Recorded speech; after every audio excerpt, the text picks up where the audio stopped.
Right, so I'm not sure that Richard needs ever so much of an introduction, but born and bred in Cornwall, in Cornwall's clay country, and a singer-songwriter and multi-instrumentalist.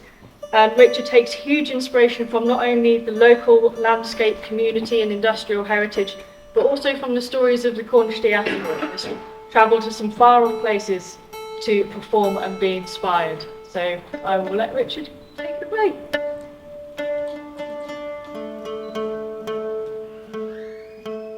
Thank you.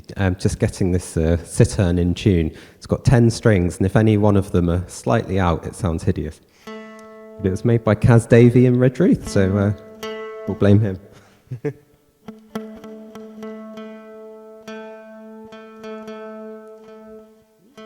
So you can see on my starting slide here, this is a piece of Trethewey silver, or it's a piece of dolomite with some Trethewey silver in it.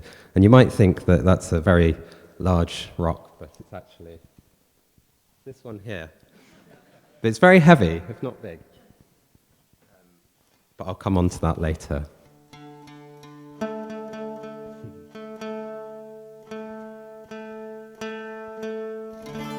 Okay, so yeah, I'm going to do a bit of a whistle-stop tour of the songs that I've written or been involved in, involving the diaspora, and it's by no means exhaustive. It's just the ones that I've been involved with. So the next slide, I think, Merv. So this is the songs and things I'll talk about.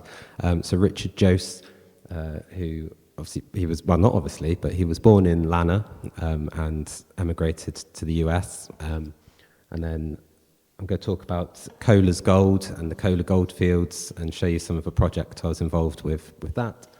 And then Trethewey Mine in Canada, some Tretheweys that emigrated from the St Austell area, from Guthers, just outside St Denis. Mineral Point in the US, I went there with the Mousel Cat and have composed music about there. And then Ballarat as well. And these are sort of chronological in the times that I wrote them, so I thought that's as good a order as any. And then finally 10,000 Miles, which is a song that's hugely widespread across the world, but to me it speaks of emigration and separation, and so I've recorded that twice in different lineups, kind of referencing emigration. I think we skipped Richard. There he is. So this is Richard Jose. As I said, he was born either up the road or down the road in Lanna, however you want to think of it. And he was the eldest child of 5 children. And at the age of 14, his father died, and he was then responsible for bringing in a wage for the family. And with tin prices crashing, he had to go to America to earn a living. And so he travelled to Plymouth firstly, and then across the Atlantic, and was supposed to be met by an uncle in New York, but the uncle never showed up. So as a 14-year-old, he was by himself in America, and he actually walked from New York to Nevada, right across the states of America. But even at this age, he had an amazing countertenor voice, which was popular at the time. And they called him the Singing Kid, and he sang on board the ship as it travelled to America, and then he found work singing in bars and saloons to miners that had already emigrated. So I'll sing you the song. And then he came back to Cornwall in 1895, and he got off the train in Redruth, and he had to walk again, which I think is unfair. But it was only to Lanna this time, which wasn't quite so bad. And people put candles and lanterns in their windows and welcomed him home to show him the way if he'd forgotten it. I suppose the other thing that's worth mentioning, actually, the tune I borrowed, it's a traditional tune, which is a song, The Blind Fiddler, which is an American folk song. So that was intentional.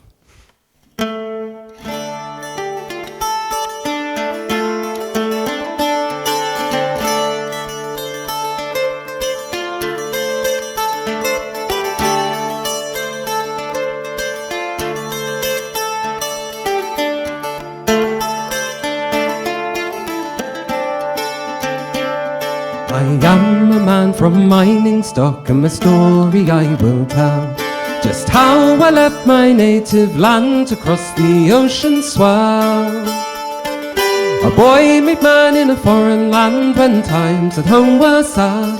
I am the singer Richard Joseph, and far from my home. My father died leaving children 5 and a wife quite destitute. So the eldest son was forced to roam and the new world forced to choose. Upon a train to Plymouth town and a winter crossing wild, I am the singer Richard Joseph, and far from my home. As the seas grew high and the storms let fly, I sang carols from my land. With the ice and rain they eased the pain of every child and man. The singing kid they called me till we reached the New York shore. I am the singer Richard Joseph, and far from my home. From New York to Nevada, I crossed deserts cracked and dry. I sang in bars to miners, and the old songs made them cry. I found work in Reno with a blacksmith cousin there. I am the singer Richard Joseph, and far from my home.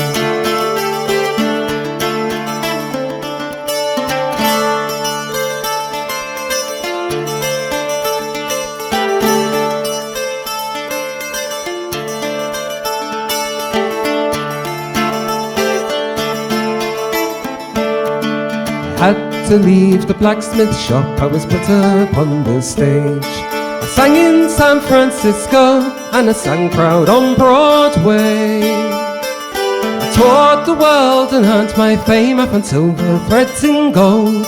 I am the singer Richard Joseph, and far from my home. I crossed the wave to Cornwall in 1895. The candle burnt in every home, a grown man had to cry. Singing in the chapel, it's far from the Broadway stage. I am the singer Richard Joseph, and my heart lies here always.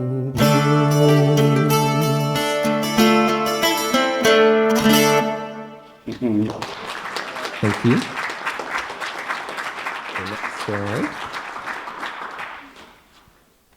So then, in 2019, one of the bands I play in, the Lowender, took on a rather ambitious project, a year-long project, looking at the story of the Cornish that went to India to work and mine there. But I think we'll play the video, or some of the video, because it explains it much better. Now for a lovely story. A folk band has produced an album exploring the forgotten history of a Cornish mining community that once worked in India. Yes, Coala's Gold by the group The Lowender explores the lives of Cornish miners and their families who lived in the Coala goldfields. Holly Clemens has been finding out about the fascinating story behind Cornwall's Indian gold miners. This is an incredible part of Cornwall's history. The story of the Cornish in India is so unknown. One last time we are mindful. I really felt that this was something that people should know about. Cornwall's mining history is well documented, but this is the forgotten story of tin miners who went in search of gold. Cornish miners were really struggling for work, and from the late 1800s onwards began travelling to India, to the Coala goldfields. And so over time, a really large Cornish community built up at the Coala goldfields in India. After stumbling on the story, musician Laura Garcia set out to find the people who were part of that community. I had a very lovely childhood, very lucky, very lucky. In his letters, he said, arriving at Coala goldfields, he said it was like a small town. There was everything.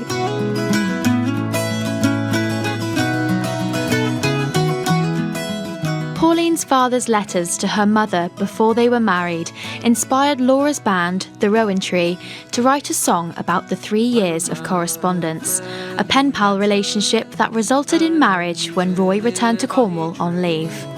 When I heard it, I thought I have to write a song about this. I'm always inspired to write songs when there's an incredible story that could otherwise not be told or could be lost. In living memory history now, which when you look at the Cornish emigration to Australia and America, it's not so much in living memory, but we've got first-hand accounts of people that were out there. So I think it's a very unique and special history. Pauline's mother Olive went back to India with Roy and started a family. It's stories like these that led the Lowender band to create an album between musicians from the Cola Goldfields and Cornwall. A year-long project celebrating 2 communities 5,000 miles apart. It felt such a natural thing when we heard it. It was really surprising. I couldn't have anticipated it working so well. Laura's research has put friends and family back in touch 80 years on. And for Pauline, towards the end of my life, to have gone complete circle, it's been really uplifting and an experience I never ever thought I'd have. Just wonderful. It is a fascinating story, and Laura, who we saw there in the report, is with us in the studio now. What's it been like to be part of telling this story and sort of piecing it all together? It's been amazing, and it's been a real privilege because people have opened their homes and their family histories to us, not just in Cornwall but also in India. So we have felt in a very privileged position to be able to tell their stories through the music. And you've made some really good friends, haven't you? Oh, I've made friends for life from this project. We all have, actually. Again, people in India that I never expected to meet, and so many people in Cornwall that have got involved. It's been You're going brilliant. to perform a piece for us in a moment called SS Carthage, I think, isn't it? Yes. Tell us what the significance of that ship was. Well, the SS Carthage was the ship that Pauline's father Roy travelled out to India on, and while he was aboard he sent letters home to his family, and Pauline shared those letters with us, and so they've inspired the music on that track. And how surprised were you how much you found out when you started digging into this? Oh, it was mind-blowing really, because we thought no one knew anything about it, and then all these people in the community started getting in touch with us, and it was incredible to find in these houses in Cornwall just how many photographs and letters and everything. And people have been able to connect with each other, which has been one of the most special things about it. And that connection continues now, because what happens to the money that you raise from the album? Well, the money, half of it goes to the Cornwall Heritage Trust so they can fund further projects like ours, because they funded this one, but also to India, to the KGF Schools Foundation, which was set up by ex-pupils when the school at the Cola Goldfields was crumbling, and they rebuilt it and provide an education for children that otherwise wouldn't be able to go to school. We're going to hear some of your music in a moment. Thank you very much for coming in. I think he talks about the weather at that point. So I'm going to sing the song that was sort of talked about a bit there, Man of Letters, which is one of the songs I wrote for the project. As musicians in the band, we each took up a story and kind of ran with it, and whether that would be an instrumental piece of music or a song. But it was when I heard the story about Pauline's father, I think the next slide, probably, there we are. So it's when I heard this story that Roy had gone out to India already in the 30s, and his family were trying to send him a parcel from Perranporth, and the girl in the post office took one look at it and said that this will never reach India, and so she sewed their parcel into material and repackaged it and sent it to Roy. And then Roy got this and was so moved that someone had taken the trouble to do that for him that he wrote to Olive and thanked her. And this started a 3-year correspondence, and then he came back to England because he was up in Southampton, I think. And they got married, but they got married down in Cornwall, and then went back out to India. And so this song's based partly on Roy's original letters. He was a proper Cornish engineer and sent such detailed letters about the design of the ship and about the oceans and everything that he'd seen travelling across the world, and the temperatures of the water and everything. And then partly the words are also Pauline's words, because she was in India until she was 3 or 4. So she was born out there and can remember the smell of monsoons coming and the skies turning green and particular plants. So I recorded conversations with her, and so the song's an amalgamation of those. But it's written as a duet, so I've had to sort of adapt some of the words, but we'll see how that goes.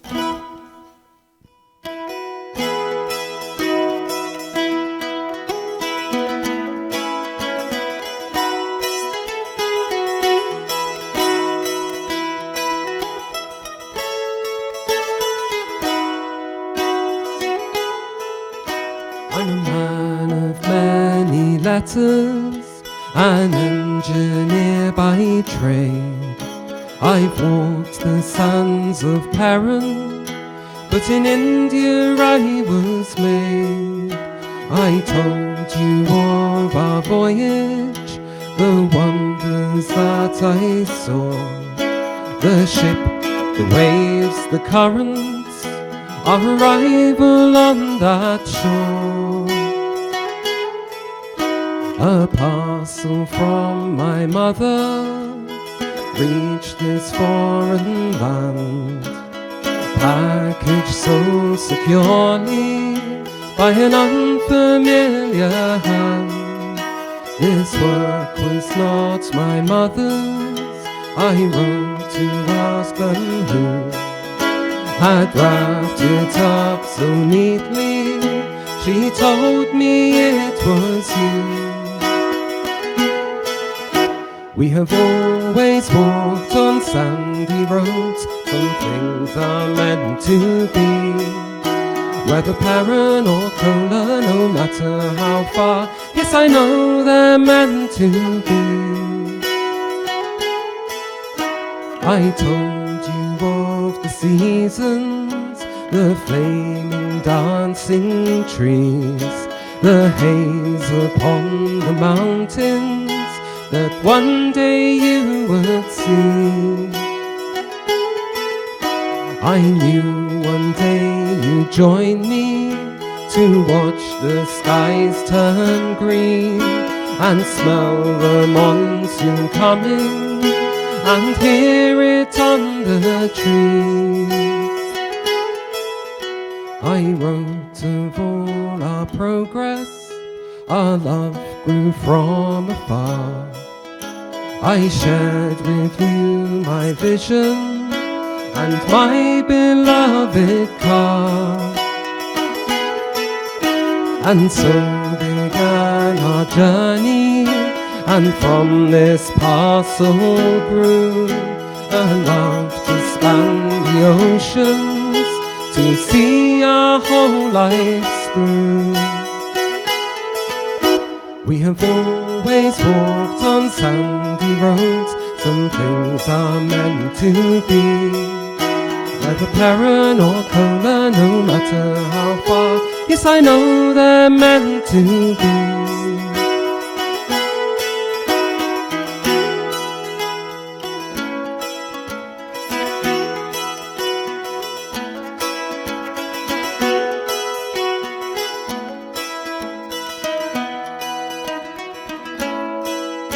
I will keep her safe, I will keep her well. I will write to her over and over and over, till she knows me so well. I will keep them safe, I will read them well. I will read them over and over and over, till my heart knows him well. I will keep her safe, I will keep her well. I will write to her over and over and over, till she knows me so well.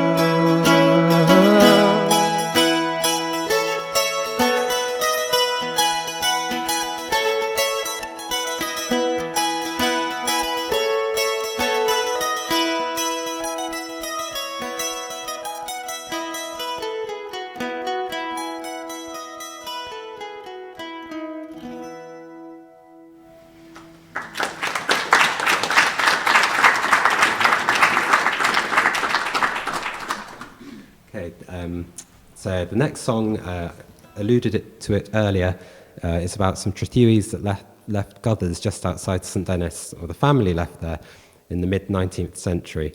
And they went out firstly to Ontario and did a bit of everything. They did a little bit of mining, a bit of logging, but nothing really took off. So they went to British Columbia and tried a bit more over there.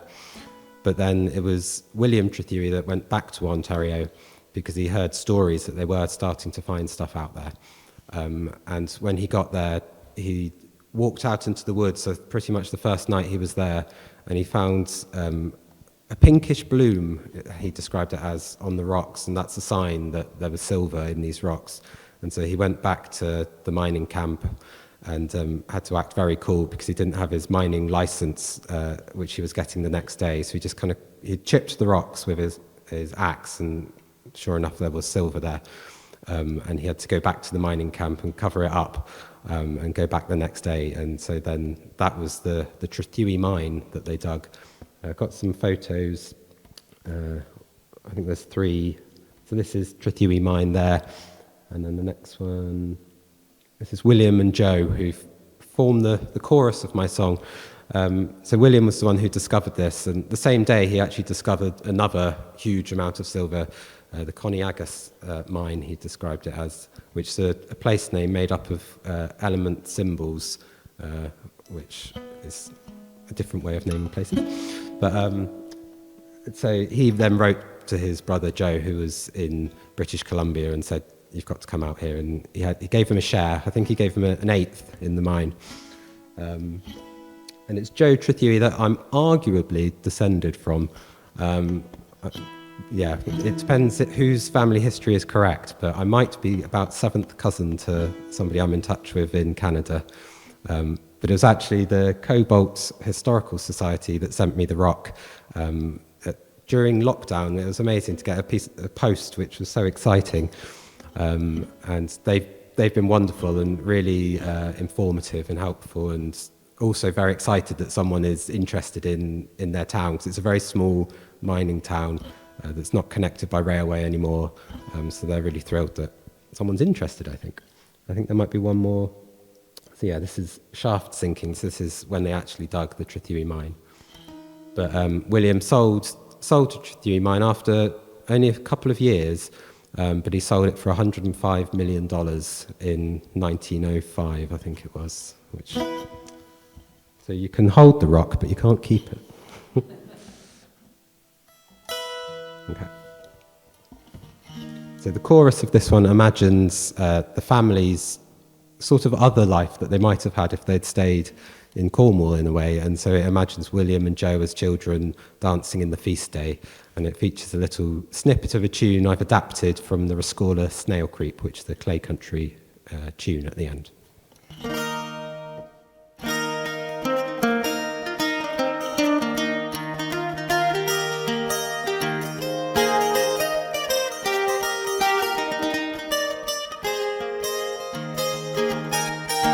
Brother Joe, I write to you to tell you of our fate, from moving here to Canada and the fortune we could make. Father first found silver here, Fraser Valley by the lake. The silver there at Providence no more was ours to take. Written that the silver here, like stove lids in the ground. The stoves out here must be bigger, Joe, but it's more than that I found. Will and Joe were running to the show just to see where trouble can be found. With Sue and Sally all on their arms, they would dance the feast day round. Come out then, Brother Joe, said Will, and leave the lakeside shore. The slabs of silver hidden here, the size of our barn door. A pinkish bloom upon the rocks, a wondrous sight to see. To tell you then what my heart felt, the feelings that came over me. I covered up as best I could the riches that I found, with moss and sticks and anything that lay there on the ground. Will and Joe were running to the shore just to see where trouble can be found. With Sue and Sally all on their arms, they would dance the feast day round. Next day I went back to the woods to stake my claim for shore. My name and number marked the spot. The same day I found more of all the silver in the land, the riches to be seen. Just one day to change a man, the silver it found me. The stage is set for more to come, there's more for us to find. I see that there's a share for you, come out to Trethewey mine. Will and Joe were running to the show just to see where trouble can be found. With Sue and Sally all on her arms, they will dance the feast day round. Will and Joe were running to the show just to see where trouble can be found. With Sue and Sally all on her arms, they will dance the feast day round.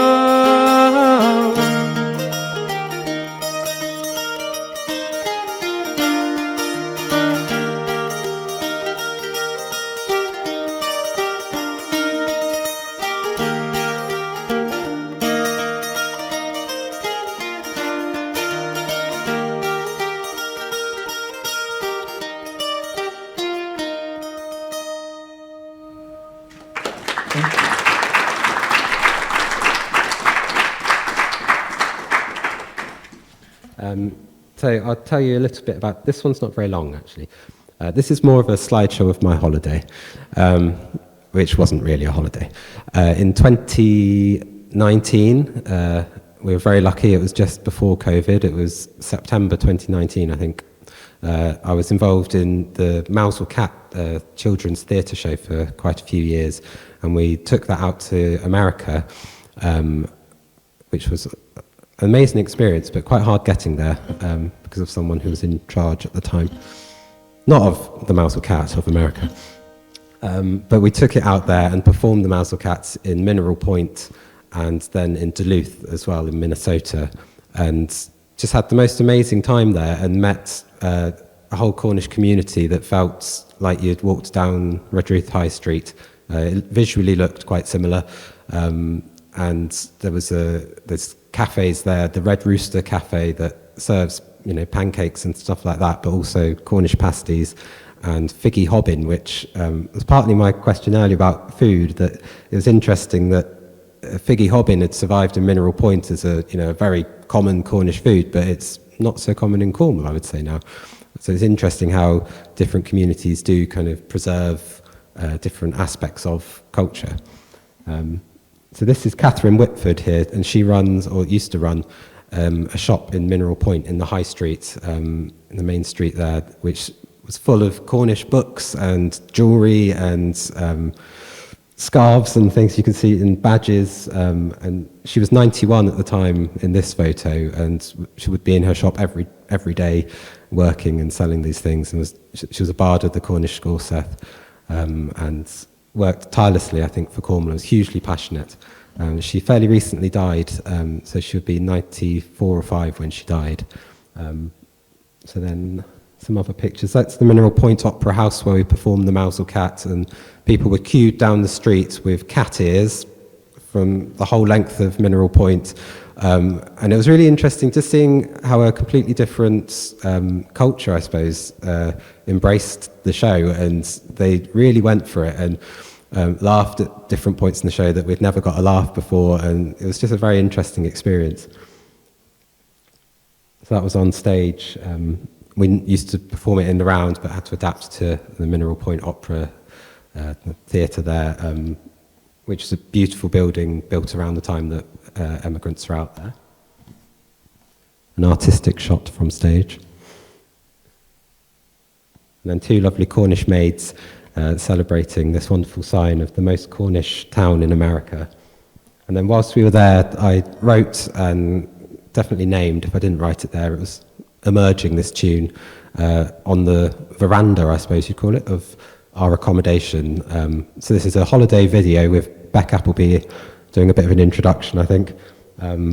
But I just wanted to show you, because it had such a special feeling there, a real feeling of home, I think, actually, and such a welcoming community and very open-minded community, which we hadn't really expected in Midwest America. But it was a very, very open-minded community. So this is Mineral Point.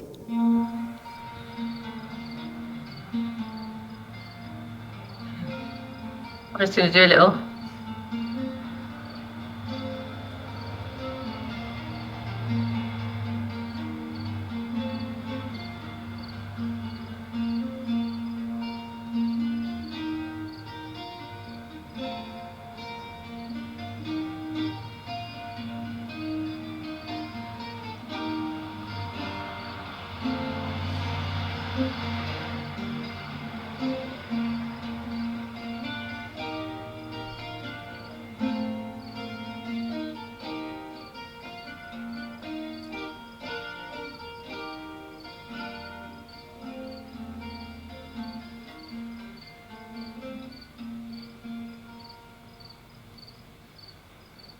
So that's one of the original buildings as well that we were staying in, which was amazing to stay in a building of such history.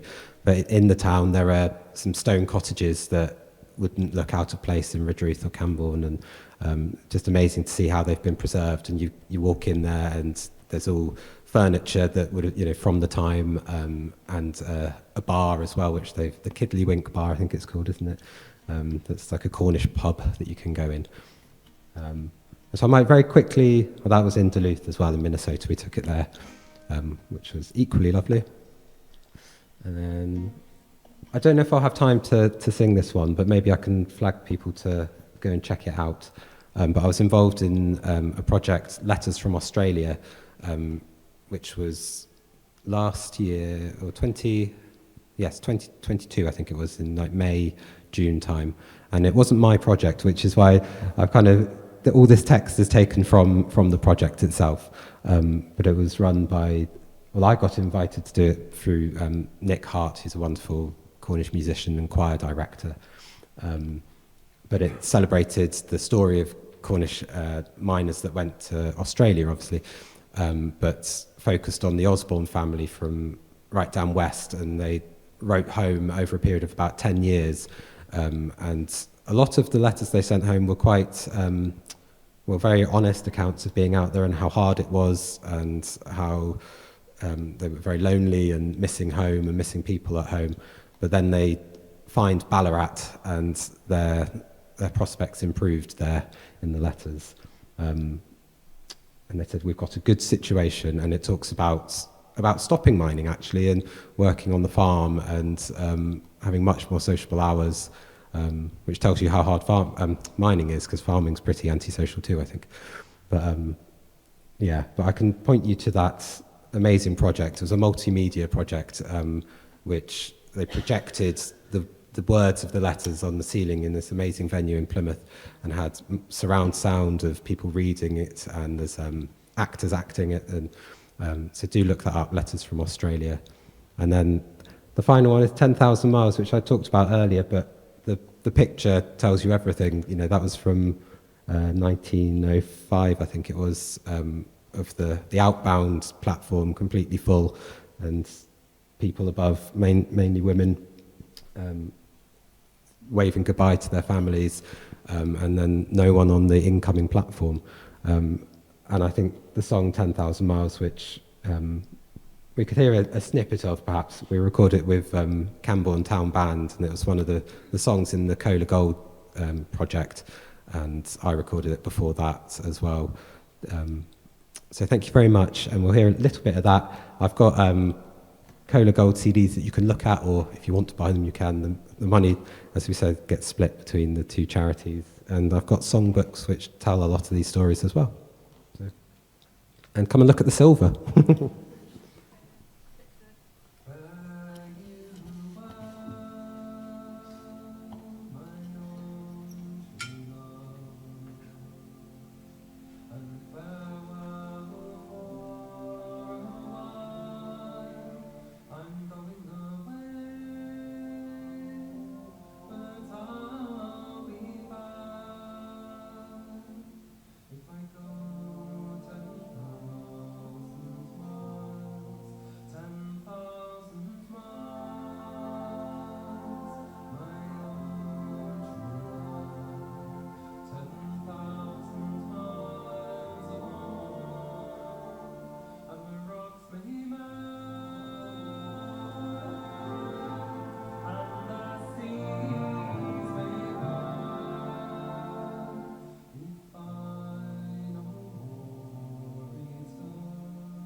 She's sitting on yon ivy tree. She's weeping for her. Round of applause for Richard, please.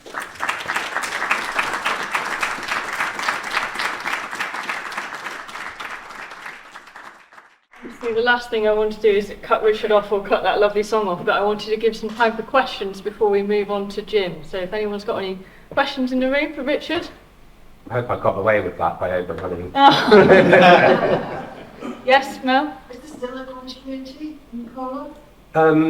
It's very fondly remembered, but the mine stayed operational until about 2001. It's sort of not dissimilar timescale, you know, with property and, you know. But I think the Cornish had left by the 80s, and obviously with India gaining independence, it started, a lot of them started leaving in 1947 and the 50s especially. And so Pauline's family came back and grew up. Pauline spent most of her life in this country, but yeah, so, but then the Cornish had pretty much left by the 80s. Yes.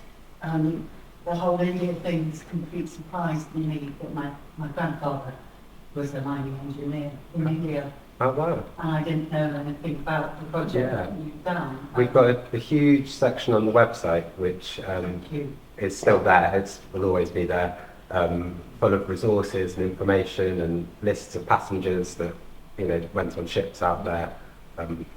But yeah, look that up. Mind-blowing, hearing about, you know, I can't find out more about it. And I think that was part of the, you know, the inspiration for the project, was that we relatively know a lot about Australia and the US and the various places, but there's very little written about India, and an amazing history. And now people that have been connected, that Pauline is now in touch with, a lady who lives in Lowender, who also was born in KGF, but they didn't know they existed, and there's somebody else in Ireland, and they speak on the phone every week, and so that's been the lovely thing that's come out of it. Lovely. Yeah, I want to know what your next project is. So I am about to release an album of river estuary inspired songs, and on one side it's going to be on vinyl, and then you turn it over and it's more industrial folk stuff. Mineral Point, each song of that tune. Yeah, lots of river estuary inspired stories. That's the next thing. It'll be out early next year, maybe March. Any questions, Bob? Yeah, the image on the final slide, the 10,000 mile one, where was that? That's Redruth train station. And where were they going? That was South Africa for that Right. for that particular. Yeah, I couldn't quite read the caption. That's Yeah, right. but it's on, I don't know if you can on this one, but you can see Camborne Monument in the background. Yeah, well, that's what I thought. It's just that I couldn't quite get. Yeah, the footbridge is still the same, I think. Yeah. If you go to the Parklands, Yeah. which is all about the diaspora, they've got a big blown up image of that place. Okay. Yeah. Yeah. And When then we're going was to- that photo? I think it was 1905 from memory. It's either 1900 or 05. I can't remember which one. But someone very inspired took the picture though. you know, Yeah, from distance. I think Really just seeing clever. the empty incoming platform is Yeah. just very striking. Can I pause you and ask you to email Richard, because if we don't start Jim's piece, and I'm afraid we'll run over and I can't really do it. So email each other. We can speak to you. All right, another round of applause for Richard, please.